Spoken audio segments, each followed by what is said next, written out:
Hello, Paper and Glam family. Welcome to the June installment of Book Club. Today we are discussing Blonde, which is a fictional biographical book about Marilyn Monroe.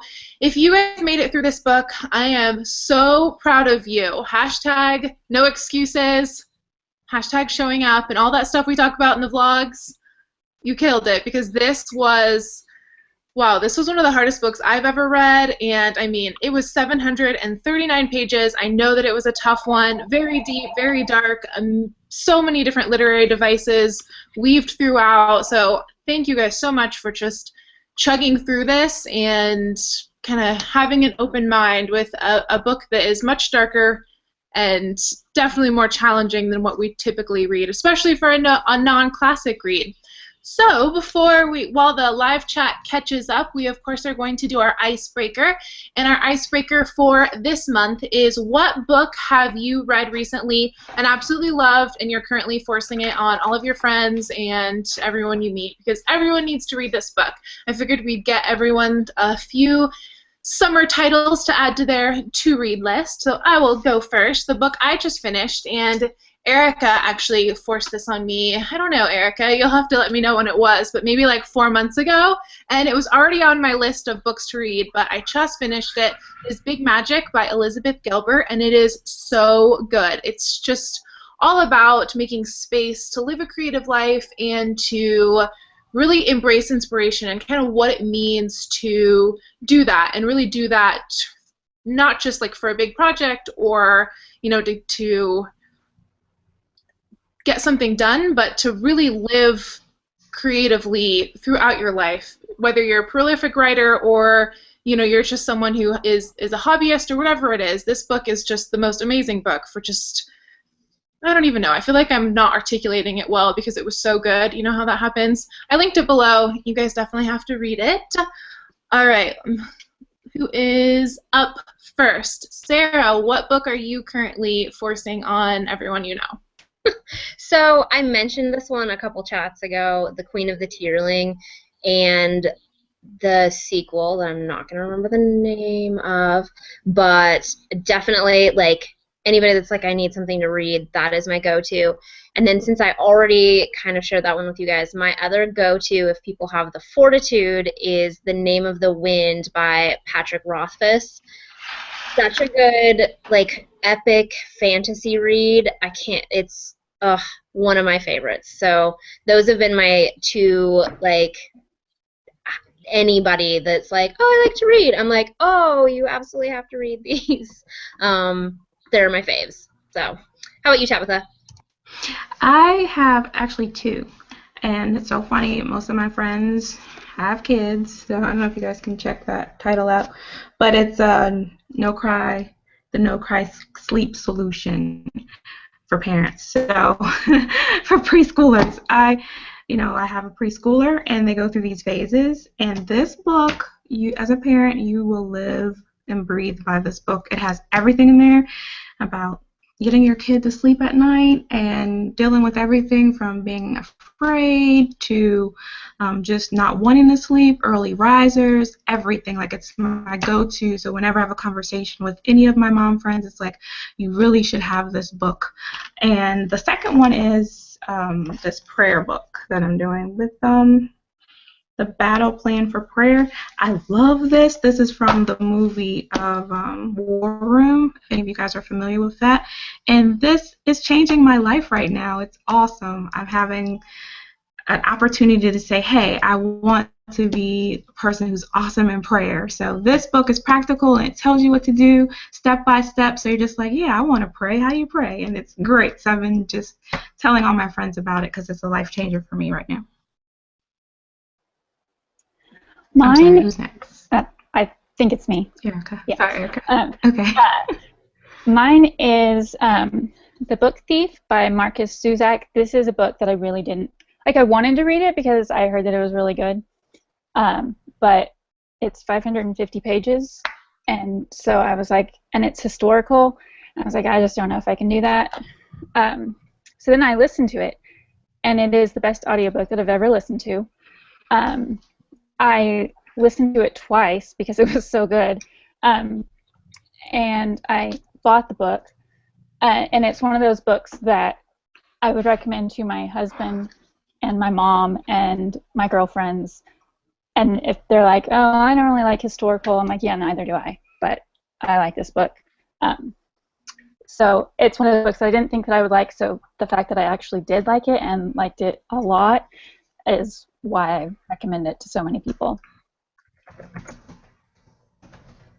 So I have 2 books to recommend. I read The Accursed by Joyce Carol Oates. It's really good. It came out last year. And then Everybody Rise by Stephanie Clifford. It's a really easy read, and I definitely needed that after reading Blonde, so I would highly suggest it.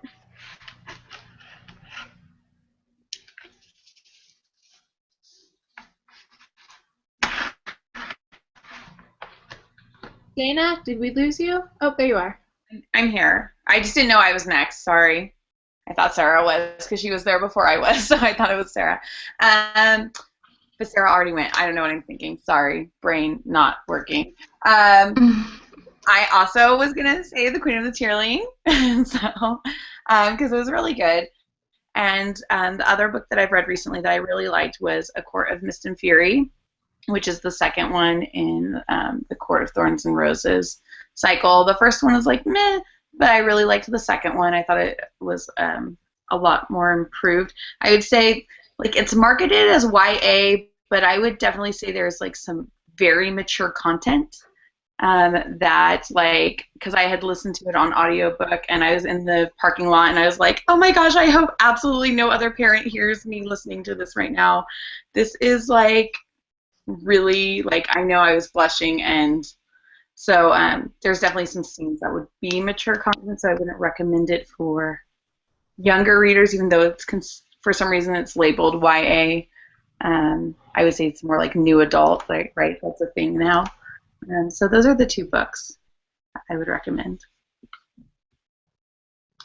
The one that I would recommend is one that I actually read for the second time earlier this year, and by read I mean I read it last year, the actual physical book, and then I bought the audiobook this year, and that's The Cold Tangerines by Shauna Niequist.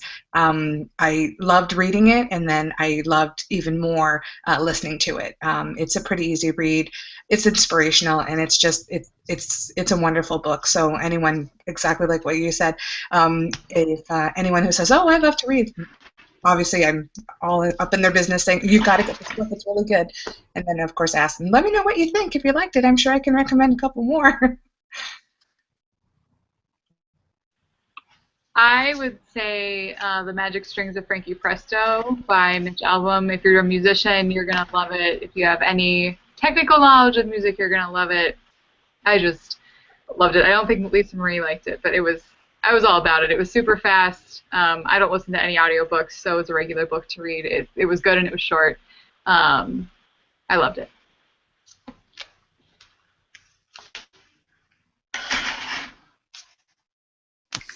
All right, I tried to keep up, and I linked almost all the books below. I know I missed some. I tried to get at least one of the recommendations from everyone. So if you guys didn't catch some titles, I tried to link them all below. So hopefully that is helpful. All right, let's get into the meat and potatoes of our book discussion. So the first question is the one that we do every month, and it is, what was your experience of reading Blonde, or the monthly book? And then for this particular book, what was your experience of Marilyn Monroe going into the book? You know, what was your perception of her? Had you seen her movies? Had you, just kind of knew of her as an icon? Maybe you've seen all the movies and read all the biographies, and you're a Marilyn Monroe expert, and you can help educate us. So I'd kind of love to know what everyone's background is as well. And those of you who are in the live chat, I love reading your comments too, so make sure you guys are chiming in and keeping the live chat engaged too. So for me, I would say, oh, and how many stars? I think I forgot the star rating. So this is a book that's really hard to rate. It's obviously, Joyce Carol Oates is an incredibly talented writer. I mean, her brain is on another level as far as just everything. Like, the complexity of this book is off the charts. So it's hard. It's amazing writing. There's so many truth bombs in it that I had to read and think over and over, like, wait, oh my gosh, that's so true. But it was so tough to read. It definitely was 738 pages that could have been 300 without some of the really dark stuff. I mean, I'm glad she addressed it, and a lot of it was so biographical that I'm glad it was in there, but there was just so much of it. So yeah, and I apologize if there are things in this book that you were like, wow, this is a really dark book to read for book club. I obviously didn't know it was quite that sexually explicit, so I'm sorry, but we're all adults here, and if you read along with your daughters or younger kind of teens, my apologies. Usually I try to pick things that are a little more PG, but in any event, I would say I rate this book 3 stars. I'm really glad that I read it. It'd been on my list for so long. And as far as Marilyn Monroe, I mean, if you guys have seen any pictures of my house, I have Marilyn Monroe like hanging right above my library. I don't know. I just always loved her. I saw Some Like It Hot and Gentlemen Prefer Blondes probably when I was in college, and I don't know, her just presence, there's just nothing like her presence. And I just kind of skipping ahead to one of our questions later in the chat, but yeah, I've just never seen anything like that, and I don't know that we have culturally, and of course that's my humble opinion. So yeah, that was my experience reading Blonde. I mean, I definitely had to set aside time to read every night just to finish, and I still was pumping out like 60 pages a day, so yeah, it was definitely a challenging one. Sarah, what was your experience of reading Blonde? So I had a really rough time. I threw in the towel at like page 18 and downloaded the Audible.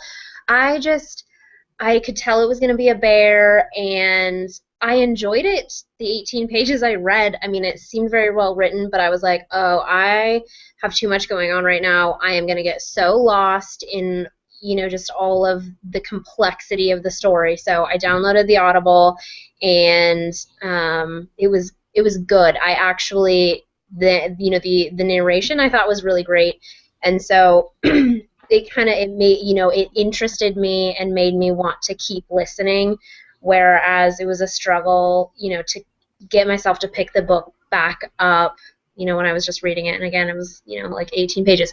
But I do feel like I missed out on a lot, because even just in the beginning 18 pages that I read, there was a lot of extra symbolism that was not included in the narration, so it was a very, very abridged version for sure. So I definitely probably missed out on the complexity. I don't know what star rating to give it, purely because I didn't actually read the book and the bear of a book that it was.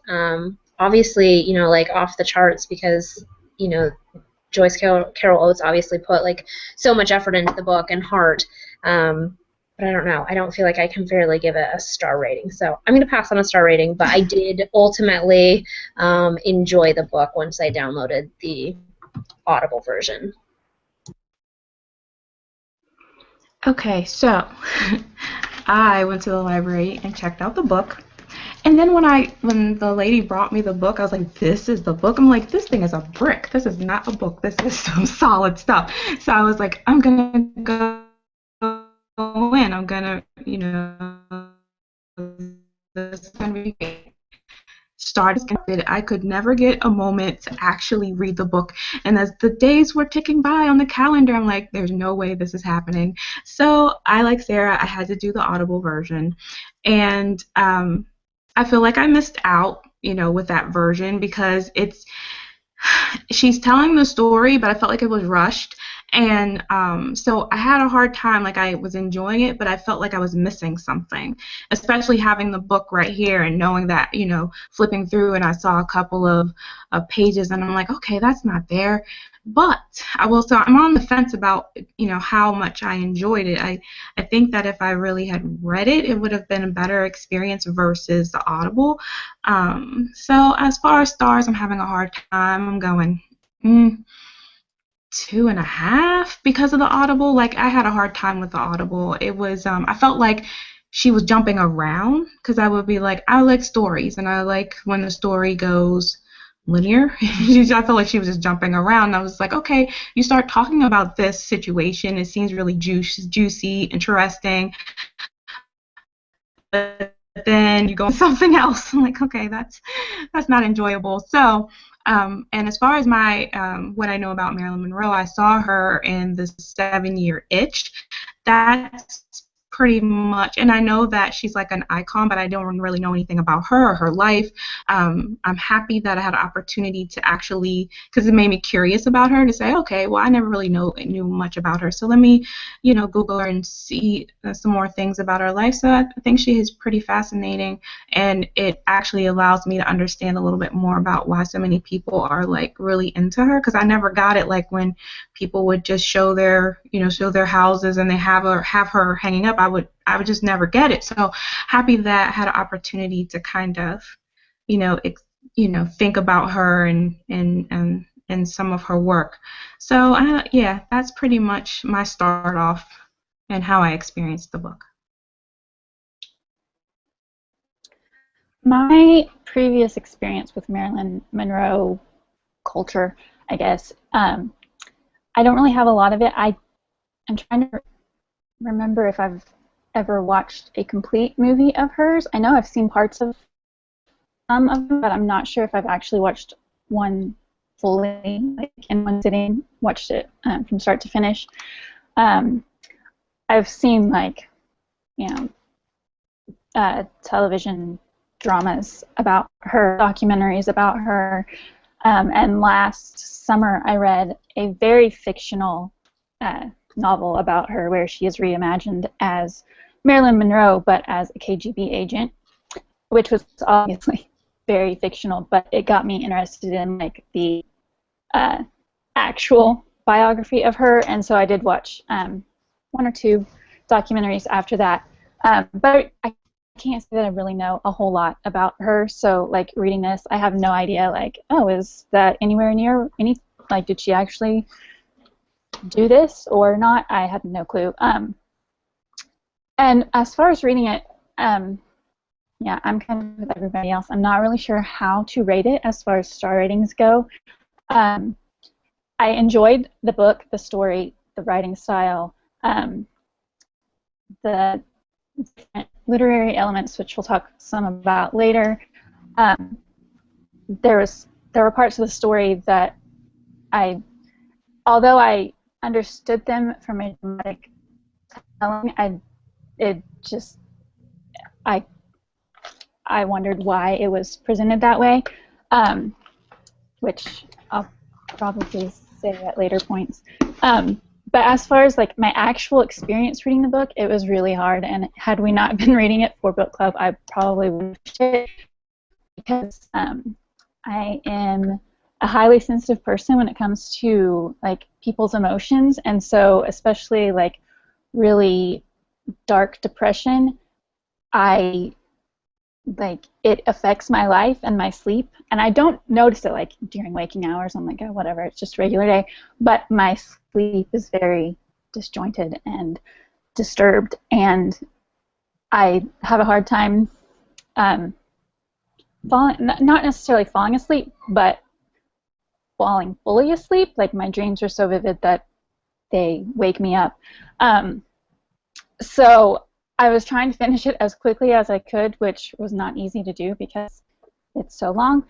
And we were on a road trip as I was probably the last half of the book.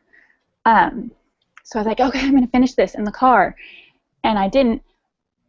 But I think I ruined my eyes because I was trying to finish it. And so I was like reading super fast, and I don't read very well in the car anyway. And so for like days after I finally did finish it, my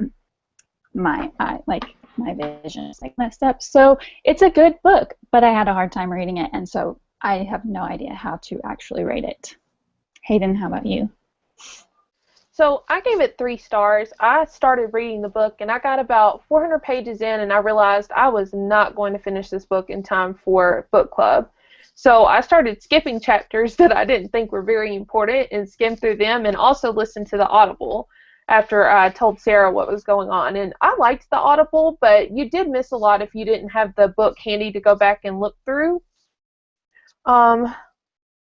Also, Candle in the Wind played in my head the entire time I read this book. I don't know what was going on, but every time I would read a page, that's all I would hear is Candle in the Wind. So I liked the book, but I feel like it could have been so much shorter. Like that, the entire Hummingbird chapter totally lost me. I'm sorry.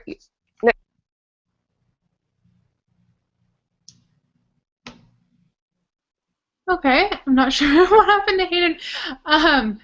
So let's see, who was next? Dana, you were next. This time I think it's me. Yeah. So I think I rated it a little bit higher. I did finish the book. I think it took me about 12 days, which is, for me, that's a long time to finish a book, unless I'm poking through it. I probably would not have finished it. I probably would have taken it as like my super slow read, like I did with the Truman Capote biography, and taken like a full year to read it, just because I feel like it's one of those you can take like a slice at a time and get through it, because you kind of know where it's ending, so it's okay. You don't like have that compulsion of like I need to finish for the plot. But I think the reason I rated it a 4 was because of the crafting of it. It's just very well crafted book, but that's why it's so dense and slow. And it's 738 pages, but it's not like normal font, it's not normal margins, it's not normal spacing between lines. So it's, if it had normal font and spacing and stuff, this would be like a 1,000-page book very, very easily. And so I think it's misleading too. So it's 738 just really dense pages, and I don't think it's for the faint of heart. Like if you're like, oh, I think I'm going to try that reading thing that people do. No, this is not the book. This book could put you, even if you're like an avid reader, like I felt like I was going to go into a reading slump because of this book. I was like, it's just working my brain too hard. I felt like I was in like my master's program again. It's just really big and dense and sad, and yeah, that's how I feel about it. I didn't. Sorry. What's that? Okay, good. I didn't really know too much about Marilyn Monroe going into it. I know, the typical pop culture stuff. You're familiar with the white dress on the crate, and you're familiar with, obviously her iconic beauty, and obviously I knew she was a movie star, and I knew the basics like everybody else, married to Joe DiMaggio, and the whole presidential sort of drama. But her personally, I didn't know, and of course from what I understood, she had died from a drug overdose. So that was basically, in a nutshell, what I went in with to read this book. So for me, I gave it a 2.5 stars, and the reason why I scored it so low, other than the fact that it was a monster to read, was because I kept wanting to read it like an autobiography. Like I kept reading it, and I kept, was this true? Is this really what happened? So I really didn't know what bits were factual, and I know it's fiction. I get that. I know it's not an autobiography, but I wanted to read it like one. I wanted to feel bad for her because this is what happened to her, and this is the way it happened, and just thinking back to, okay, it's not an autobiography. I kind of was having a hard time accepting some of the facts that were in the book, for the character. So I had a hard time accepting her as a character versus this iconic Marilyn Monroe that we all know.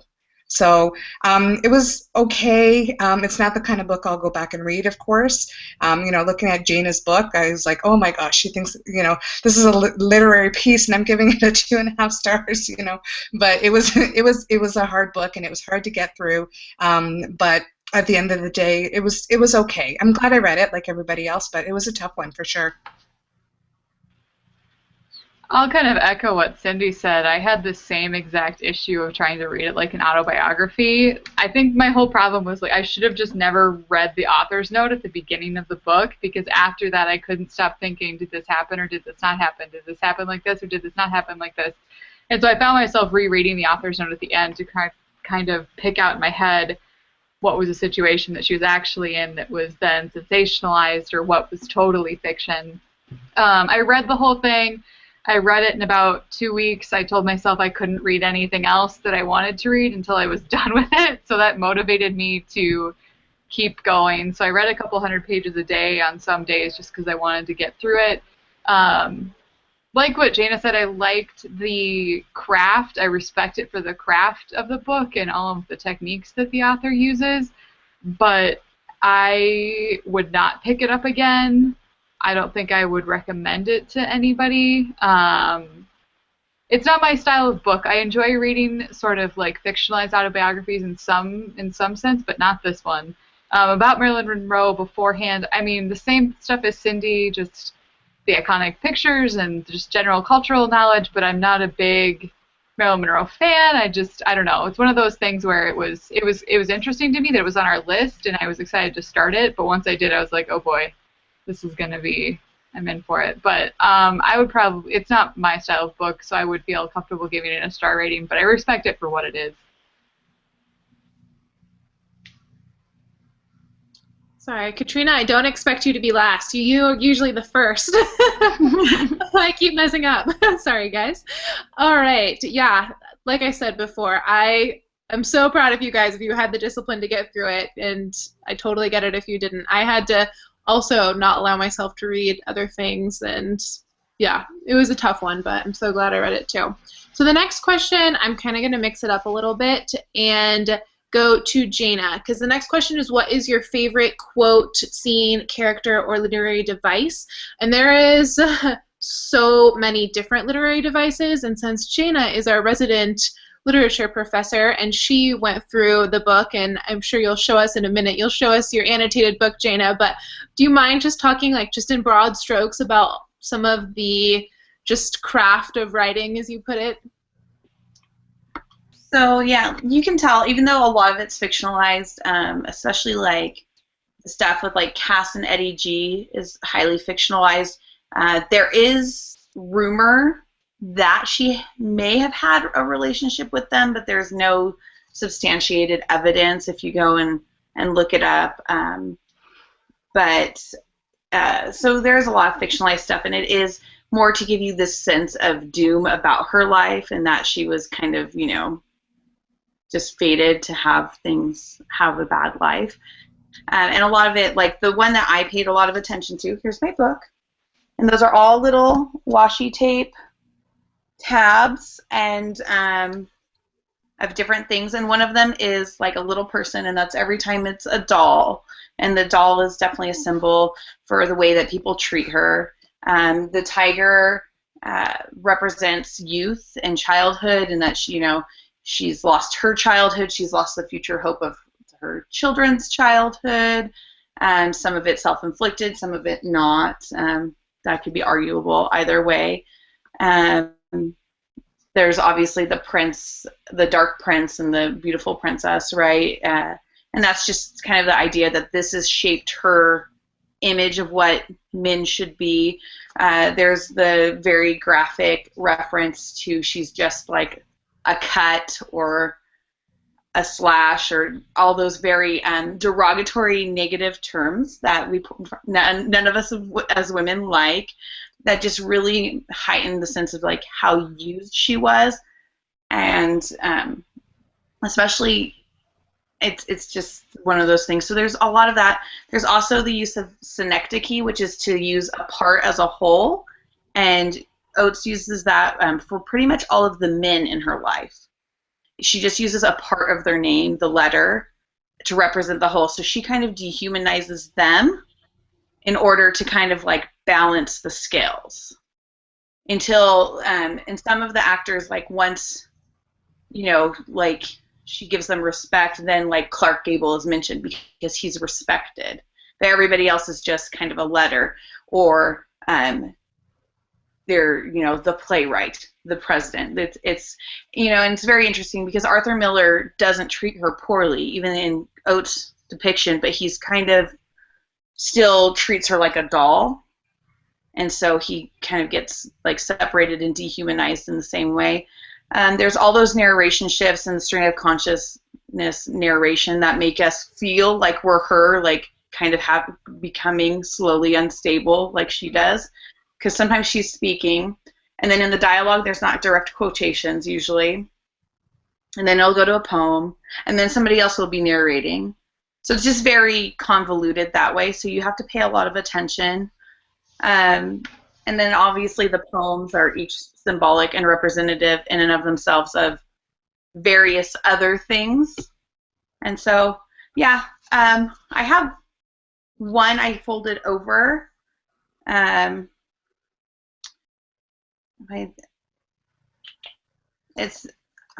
wish I had taken a pen, because I didn't take a pen and highlight anything, but I know I folded this one over to talk about. And it says, it would astonish the playwright when he came to know the blonde actress better, how when she didn't wish to be recognized, she rarely was, for Marilyn Monroe was but one of her roles and not the one that most engaged her.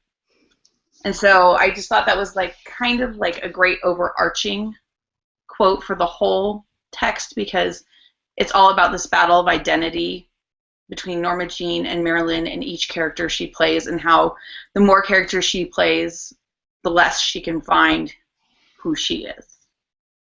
Okay, that's it. Thank you, Gina. I appreciate it. Just so we can kind of close the loop, what was your favorite literary device, or what do you think was most impressive, just as a literature professor and someone who's really trained in the craft of writing? What do you think was just the most impressive, or your favorite way that the author writes? Sorry, I couldn't unmute. I really, like, to me, I felt like the symbolism was very obvious, but I was okay with that, because I felt like there was a continuity. It wasn't like, oh, she used this doll symbol and she like left it there. It popped up from the beginning, you know, like her mom gives her the doll. She thinks she sees the doll on the side of the road during the fire, and then, you know, she really identifies with this doll, but then later on she herself becomes the doll, and they keep talking about how she's a doll. And there's even a point where Cass is referred to as a doll. And so like the kind of pairing of Cass as her like opposite, her Gemini, I kind of liked that like then even he was referred to once as a doll. So I liked that there was a continuity in the symbols. They weren't just like dropped like one here randomly and one here, that each of them fluidly came through. The tiger came through at different key points, and the Dark Prince and the princess were through key points, and so that you could take a thread and you could tie the whole story together. Gotcha. So I know that I listened to the Audible. I read the book and then I went back and listened to the Audible. So I know that in the audio, pretty much all of the nuance and the symbolism is very much truncated, if it's there at all. So feel free to take a pass if you guys use the audio. But Sarah, what was your like favorite quote or scene or character or literary device in Blonde? I just think what stuck with me the most, and maybe is the most tragic part of the story, was the scene with the with the tiger when she goes back to return it to the store owner, and then just kind of, I mean, like, just all around that, like, her desperately wanting children but then having abortions. And I started watching, or maybe I was reading. I also struggled with reminding myself that this wasn't factually, accurate necessarily, and that it was a fictionalization. So I had to look some stuff up, but I did read that she did very much want to have children, but then I don't know. So I think that was like the overarching. It just stuck with me how tragic her life was and the circumstances, and just how ugly it was for her, in her role as Marilyn, that she couldn't really, fulfill what she wanted for her own life, separate, and she couldn't extract herself from that life. I think that's just kind of what stuck with me. For myself, I thought it was interesting when they kept referencing the mirror, or her friend in the mirror, and I thought that was interesting because, she was got a lot of attention because of her beauty, and so that's kind of one of those things that's like, okay, so makes you think about beauty. Is it Is it a blessing or is it a curse? And like kind of how they would talk about, you know, some the issues of mental health with her mother, and you know, some of those issues were brought up. So it made me think about you know, how that could be a double-edged sword in a way that it's like, okay, I want to be like, you know, my beauty is getting me a paycheck, or I get success, or I'm able to be in this, but at the same time you end up with limitations, you know, being the title of the you know, overly sexualized, or having the dumb blonde roles. So I thought it was interesting that they mentioned the mirror, because then we think about how we're reflecting, you know, what do we see versus what do other people see. So I think that's the one thing that I thought about in reference to this section.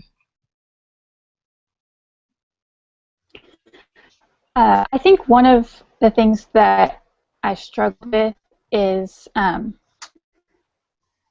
know, like, the symbolism of her as a doll, I get that, and because of that, like, the character in this book, I feel like she does not have any agency at all as a person. Like, she's just dependent on what other people say. And from what I understand of Marilyn Monroe, like, when you hear people that were close to her, she was not actually like that. So that whole part bothered me about the book. Is I just wanted her to have something that was her own. And so when she does the poetry class, it's in a chapter called The Broken Altar, and I mean, for the most part, she just sits there silently, but then, like, she reads it, and everybody's just amazed by her. And the fact that, like, she read because she wanted to know about stuff, even though people would, like, think, oh, she's not actually reading that, or they would make fun of her because she would mispronounce words because she had only read them or whatever. But those little glimpses of her doing something that she wants to do just because she wants to do it, those were my favorite parts of the book. Aiden? So my favorite quote was on page 638 in the Brat Beauty chapter. It's the very last paragraph on the page. Monroe wanted to be an artist. She was one of the few I'd ever met who took all that crap seriously. That's what killed her, not the other. She wanted to be acknowledged as a great actress, yet she wanted to be loved like a child, and obviously you can't have both. You have to choose which you want the most. Me, I choose neither. And I think that just summed her up in the book, because in every time she was in a relationship, she called the male daddy, and she had a very fatherly relationship with them instead of a lover in her eyes at times. And I think it was just really tragic for her to have to live that life in the book. And it just made me really sad to think that she never really loved herself or knew herself enough to love others, because she always felt like a doll.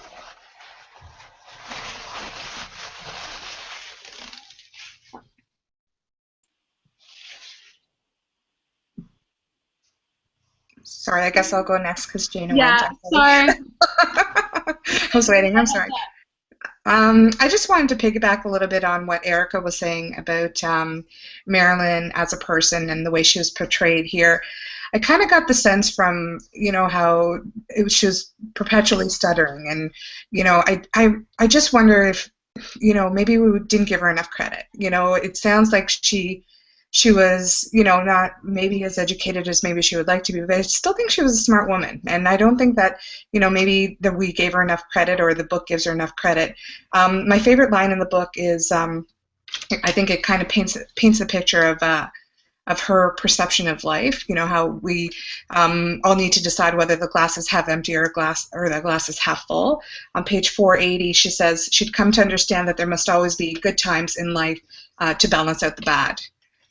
So I thought that pretty much summed it up. You know, she was destined to have this challenging life, and you know, to me, from what I read in the book and you know, just the generic stuff that I know, I think she's probably the kind of person who probably lived her life that way. Yeah, bad things happen to good people, but I don't think that, well, I guess ultimately if she committed suicide, she ended up in the bad place in her mind. But again, we'll talk about that end of it later. But yeah, I just wonder if we give her enough credit. You know, do we know enough about her to make a judgment call as to, you know, how smart she really was and how great of a woman she possibly was as well.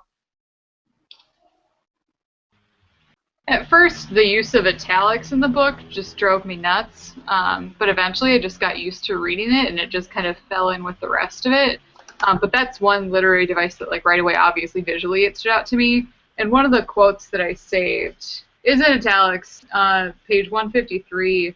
This kind of piggybacks what Hayden was talking about, kind of the beginning of that theme of her relationship with males. The fundamental truth of my life, whether in fact it was truth or a burlesque of truth, when a man wants you, you're safe. I thought that was one of those definite themes that just keeps running through the whole story for her as a character, and I think that's one thing. We talked about feminism a few months ago, but I think that's one thing that really resonated with me, that so many women now still feel that way. But so that's why it bothered me and stuck out. But that was my quote. That was such a good one, Katrina. I love that one too, and I feel like that's, like you said, I'm sure we've all had friends or family members that have felt that way, and we can see that by the way they've lived their lives and some of the choices that they've made in their lives, and you can see how that was extra true in the 50s, but and you know, in many ways was true in the 50s, but you know, in our time now, not so much. The quote that I loved was on page 655, and it says, "The charm of fame is so great that we revere every object to which it is attached, even death." And I just thought that was so true. And you know, like James Dean and Amy Winehouse, and you know, all these people just started rushing through my head, like Kurt Cobain, and just so many people who are legends now. But I wonder if they would have been if they hadn't died so tragically. I think Marilyn absolutely would have been, but yeah, I just thought that was such a beautiful quote.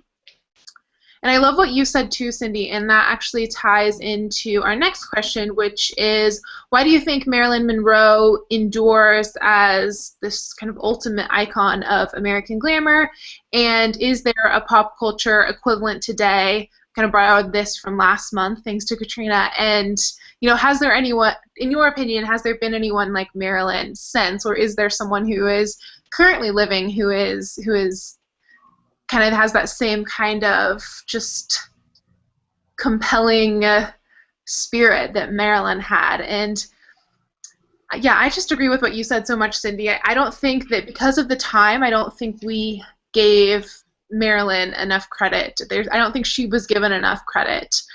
She really wasn't able to control her life in many ways, just from the studio only, you know, having her on contract and would sue her anytime she would try to take back her life from like the pittance they were paying her after years and years of on contract and with them, and all these different things that, you know, she tried her best to stand up to the studio and stand up to her husbands and, you know, whatever the situation was. And you know, some of those situations were big time, especially in the 50s. I mean, and this is, you know, in real life, she sued the studio. She formed her own production company and sued, I think she countersued the studio, and she basically won. And I mean, that's no joke for women to take on, you know, like the biggest studio at the time, which I think was Paramount.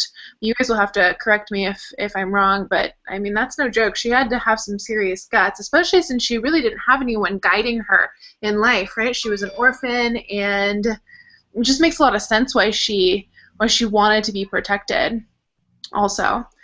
So as far as why do I think Marilyn is just kind of still this icon, like I said, I just don't think there's anyone like her who has that essence. And the only person I can think of that's even like close to her, at least for my generation, is probably like Britney Spears. I still just love her. I saw her Vegas show like a year and a half ago, and I just cried. And she just has this incredible just spirit. One of my friends is one of her dancers, and he says the same thing. Like the spirit she has, just the stage presence, there's just, I don't know, like it's just indescribable. And I think, I don't know, for my generation, I think that's the only one I can really think of. And we know Britney's had her trials and drug issues and all of that stuff. So that's the only person that came to mind for me. How about you, Sarah?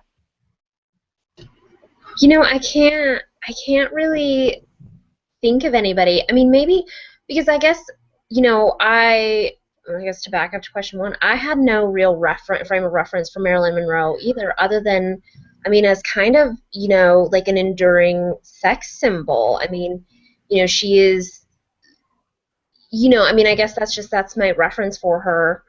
And so for that frame of reference, I can't really think of anybody that has endured quite like she has. And I just think it's, you know, maybe her relatability as well. You know, like as a curvy girl myself, I guess, you know, it's like people always saying like, oh, wow, Marilyn Monroe was a size 14. You know, just that, I mean, that she was, you know, very, you know, curvy and didn't seem, and again, I guess because the novel was fictionalized, we didn't see, you know, like her struggle with conforming to a beauty standard, but it didn't really seem like she necessarily conformed to a beauty standard, and I think maybe that's part of why she endures as well, or maybe why, you know, personally why I, you know, have always kind of been like, oh, you know, she's cool, but again, like I don't really know anything about her, and I've never seen any of her movies, so it was definitely kind of an introduction for me, for sure. So, I don't know. Do you have anybody in mind, Tabitha? I don't have anyone in mind, but I think that the reason that she's like an icon is that I can just think of that she owned her sexuality, and so like for that time frame, that I think that was something that, you know, a lot of women didn't necessarily have the opportunity to do, and the fact that she did it and she was playing the game, you know, that was like a male dominated industry, and the men called the shots, but she was like a woman and she still was able to get in and navigate and still make some smart decisions for herself and to be independent.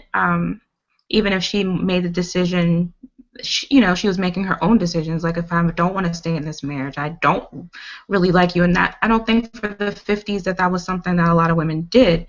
But she, you know, she was owning her own, and I think that that's something that people, as women, we can relate to. So maybe that's why, like, you know, that she was beautiful, but at the same time, it's like, okay, well, I'm going to use my beauty, or I'm going to use, you know, what you might perceive as my beauty, but there's smarts here, and even if you're not going to give me credit for the smarts, there's still some there, and I'm still going to utilize it. So I think that some people can, like, you know, relate to that and say, hey, yeah, I want to be smart and beautiful, and I think that that's why she's still able to, you know, be iconic. So as far as like anyone currently, I honestly don't know of anyone that's in that, you know, in that role. I mean, I guess I could say Madonna, but I don't. But she was owning her sexuality, but like maybe like way over the top. But I guess that makes sense for her era. But yeah, that's the only thing I can think of as far as someone who might compare to Marilyn.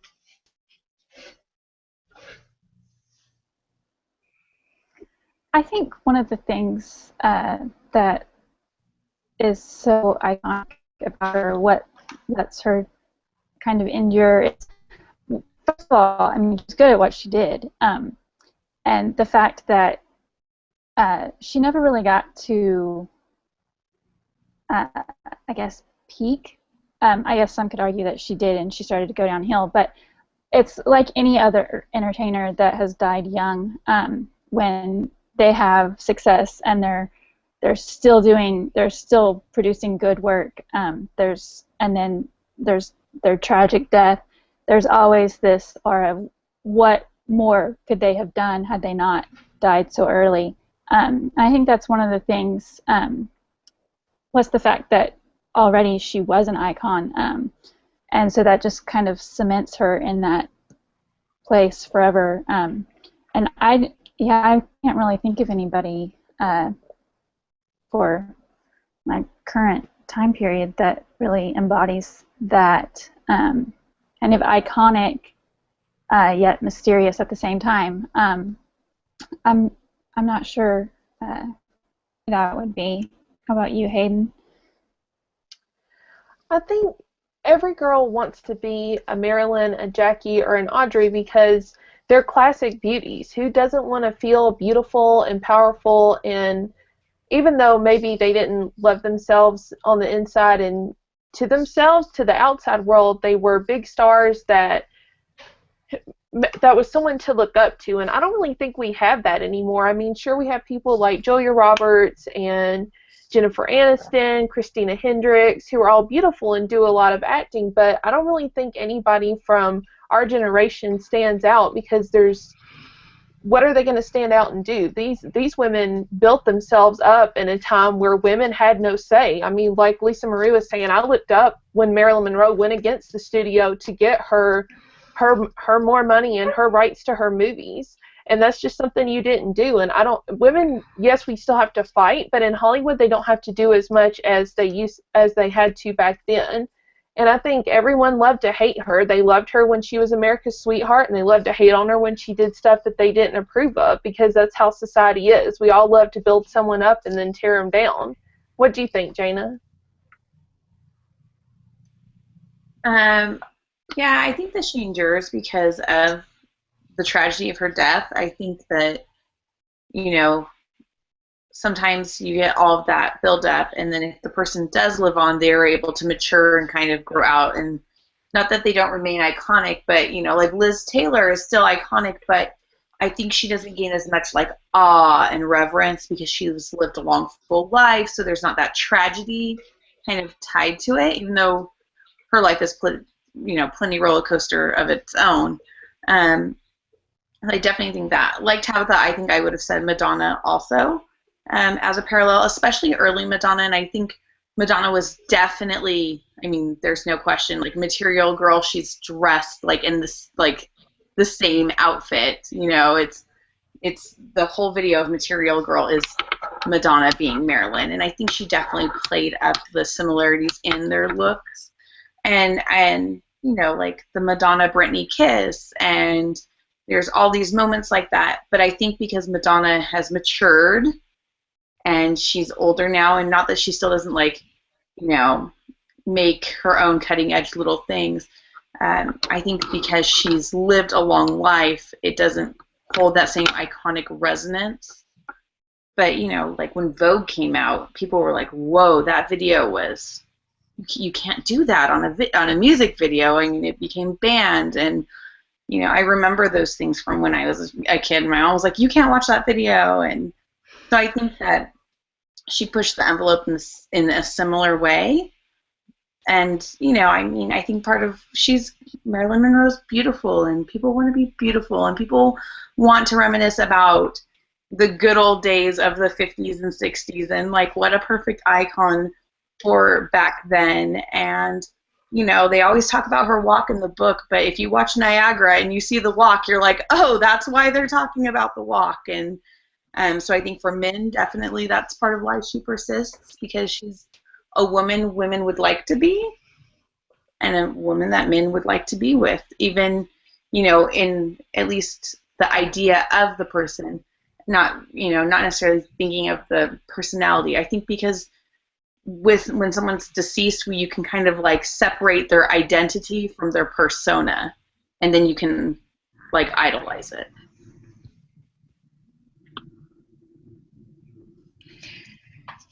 I think that Marilyn transcended the test of time because she was so different for her time, and exactly what Jana was saying about the tragedy. I think that played into a lot of why she's transcended for so long. And I think in her era, she must have been really inspiring to women. Maybe she's the original girl power. I think that would have been very inspirational for that time, for her to have the guts. As far as a modern day equivalent, it's hard to say who will stand out and who will stand the test of time.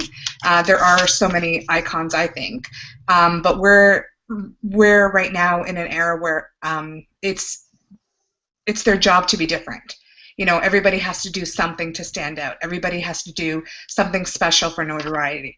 But if I were to pick somebody that I think will, stand the test of time, yes, Brittany came to my mind as well, Lisa Marie. But I think I think that's some of the challenges and some of the stuff that she's kind of gone through publicly that makes it stick out in our mind. But who comes to my mind actually is Beyonce. I think she's done so much for girl power, who run the world, girls, I think that stuff like that will stick with me. Stuff like that is sticking with my daughters. So, she's kind of like the girl boss that they kind of look up to. They want to be strong like her, and, so I think if I was going to pick a modern day time, I think it would probably be her. I think we're going to be talking about Britney Spears for a long time, but I think it's going to be like the Marilyn thing where it's maybe not on a happy note.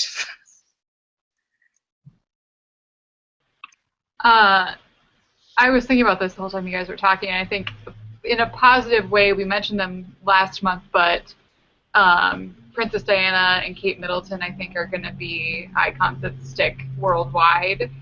And then as far as in the United States culture, I'm not a fan of this one, but I think the Kardashians are filling the Marilyn Monroe vibe quite nicely, just as far as what they're doing that's totally different. It's in the Madonna frame of mind, like Jana was talking about, but it's on a whole other level. It's the social media presence, like Cindy was saying, like everybody has to be different and have that thing, and they're doing it, and they're doing it crazy. I hope that it doesn't stay, because it's not, I mean, it's definitely, I think it's something that people are going to remember and talk about after it's over. Soon, hopefully. Oh, that's so interesting. Renee just said, or Heath Renee, I think, just said that everyone we mentioned, except for Katrina's Kardashians, are musical, artists and not actresses, and that's so interesting. And she said, she maybe it's because all of those women are such incredible performers, right? Like Beyonce, Britney. I mean, those two for our time were like the uncontested, just most iconic female performers as far as stage presence and all that stuff. And I totally agree with what you said, Cindy, as far as Beyonce. I don't know why I didn't think of her. It's funny, in my mom's house, she has Marilyn hanging right next to Beyonce, and she always says, like, Beyonce is the Marilyn of our time. And I don't know why I didn't think of that. I think because Beyonce's done a few things in the recent past that didn't quite sit well with me. Like I can't remember all the specifics right now. I probably should have done my research a little, but I wasn't expecting to talk about Beyonce. But during the Super Bowl, like, she, instead of just doing like a concert for the fans and stuff, she like wanted to do some sort of I don't remember. She wanted to make some sort of statement about racism. They like caught it before and like bleeped out her mic or something. And I mean, if she wanted to make a statement about racism, that's totally fine, and that's well within her platform as an artist. But I feel like that would have been more appropriate at like a concert. But to kind of like, I don't know exactly what she had planned, and they never released it, but I guess she had planned some sort of like crazy thing at the Super Bowl, and I don't know, I just didn't feel like it was well done. The Super Bowl was about like Peyton Manning, and maybe because I just moved from Denver, and like I kind of felt like it just wasn't right to like steal their thunder with like her kind of agenda, whether it was true or not, whatever. But I don't know, that maybe that's why in recent times Beyonce has kind of like, I was like, oh, Beyonce, I really, who run the world, girls, that's like been my mantra for the longest time. So anyway, random tangent on Beyonce. Love her. All right, last but not least, this is the kind of most scintillating question of the night, is how do you think Marilyn Monroe died? Do you think she really did just accidentally overdose? Do you think that she committed suicide, intentionally overdosed and committed suicide? Or do you think she was murdered? So I have to say, I didn't even know there was a conspiracy around her death until maybe, I think I stumbled across it maybe 3 or 4 years ago, and then I like read everything I could get my hands on as far as just kind of this conspiracy theories behind her death, and I totally think she was murdered by the Kennedys. I know that makes me a little crazy, but I just, there's literally no evidence that she committed suicide, in my opinion, after everything that I've read. But I'd love to hear what you guys think. Sarah, do you have an opinion? I'm totally on board with the conspiracy theory. I mean, I love a good conspiracy theory. I mean, as long as it's not too crazy, right? But it totally fascinates me. I think more realistically, I mean, just it's so tragic, but I mean, probably accidental overdose. But I would love to believe, like, truly that it was the Kennedys covering up, because, you know, that just is so much better and so much less tragic in a way. So that's going to be my official answer, is presidential murder conspiracy.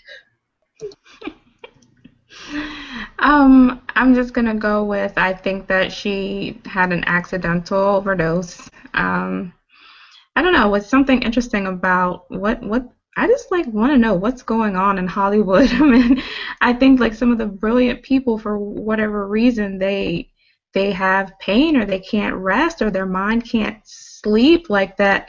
And so, like, I'm not saying that they're just using drugs just to party, but I think legitimately that they need drugs to calm down whatever side of their brain that makes them a great artist, or a great whatever, like that side of their brain that doesn't allow them to sleep. Maybe that's like this running thing, and for the creative. But I think that she probably wanted rest, and was used to using pills to get that rest, and overdid it. I think I'm going to go with Tabitha and say that, well, at least I would like to think that it was accidental, that she didn't do it on purpose. I know that in one of the documentaries that I had seen before, people were talking about how she would regularly take sleeping pills and drink champagne, and like nobody realized how dangerous that was. And so I would like to think that it was that. There is, of course, the idea that if it was well known that she did that, maybe that was used to somebody's advantage. So there's that part of me that I'm like, maybe there's a story there. But I guess I want to believe that it was an accident. So that's what I'm going to go with. And Well, anyone who knows me knows that I am absolutely obsessed with the Kennedys and had quite the infatuation as a child. So I believe that Jackie Kennedy had her murdered in the basement with the hammer, like in Clue, because she couldn't stand that, you know, her husband had had such a public display of affection with this woman. Jackie was totally fine with his affairs as long as they weren't out for the public to know about, or people could talk about it. But he embarrassed her, so she had Marilyn killed. That's what I think. Oh no, Hayden just broke my heart because I love Jackie. So I'm so sad. But yeah, I mean, I don't know. I'm really a toss-up between she was killed or she overdosed. I'm really a toss-up because I would not put it past the Kennedy administration to have had her killed. But if you research, like, they only actually met up like maybe 2-3 times, like, you know, but they were like super shady, and like Joe Kennedy, right, and his mafia ties. So I mean, it's completely possible, and so I'm not going to rule it out. I'm open to the conspiracy option. I'm not on the train 100% like I am on the Courtney Love had Kurt Cobain killed train, because I'm all on that train. Since like the first day I heard he was killed, I was like, she had him killed, and you know. But I'm willing to buy a ticket to the conspiracy train. I kind of don't have an opinion. I'd like to believe that it was an accident, and I don't think that she was killed, because I'm pretty sure she's probably not the only one who, you know, was part of the Kennedy situation. So what did they do, off the mall? You know, I don't know. That's just my opinion. So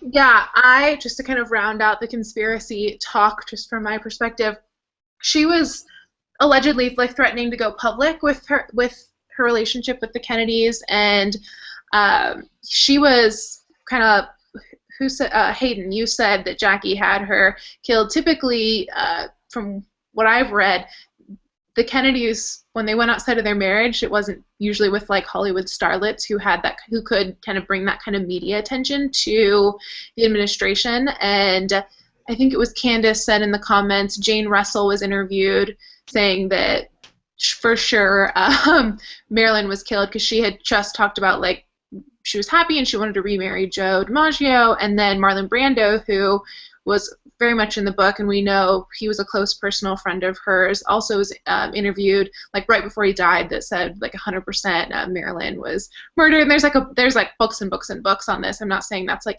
inconclusive or that's completely conclusive evidence, but there's just, I don't know, there's just so much. I completely think that she was murdered, and they used the drug overdose as, you know, it was an easy scapegoat just because she had had issues with it in the past. So that's my opinion. Yeah, I think that kind of rounds out our Maryland discussion. Thank you guys so much for joining, and I just love that we have about the same amount of viewers as we usually do, even though it's summer and typically book club's a little lighter in the summer, and this was just a really, really challenging book. So thank you guys for still carving the time out. So as far as what is happening next month, we are reading a very special book next month. Gone with the Wind is our second quarterly classic, and this book, you guys, is even bigger than Blonde. And if you're like, oh, I'll just do the audio, totally, but it's 50 hours long. So whether you read this, you know, page by page, or you listen to the audio, make sure you allow yourself enough time, get your Glam Read stickers, and make sure you're, you know, budgeting your time, because this is going to be a serious time commitment, and I'm so excited that we kind of are doing it during the summer when a lot of us have a little more bandwidth. The days are longer, at least sometimes it feels like we do, even if nothing has changed with our schedules. Like if you're me and I don't have like any sort of summer off, but it still feels like I have more time since the days are longer. So yeah, I'm so excited to tackle Gone with the Wind, because it's kind of the, I guess I would say it is the undisputed greatest American novel. Some folks say To Kill a Mockingbird is, and sometimes The Great Gatsby is up there. But since we're reading all of the greatest American novels this year, I guess we can be the judge, right? So I think that is a wrap for tonight. Thank you guys again so much for taking the time out of your night to hang out with us. And Book Chatters, thanks for showing up and giving us your candid opinions. And we will see you next month, the last Thursday of the month. See ya.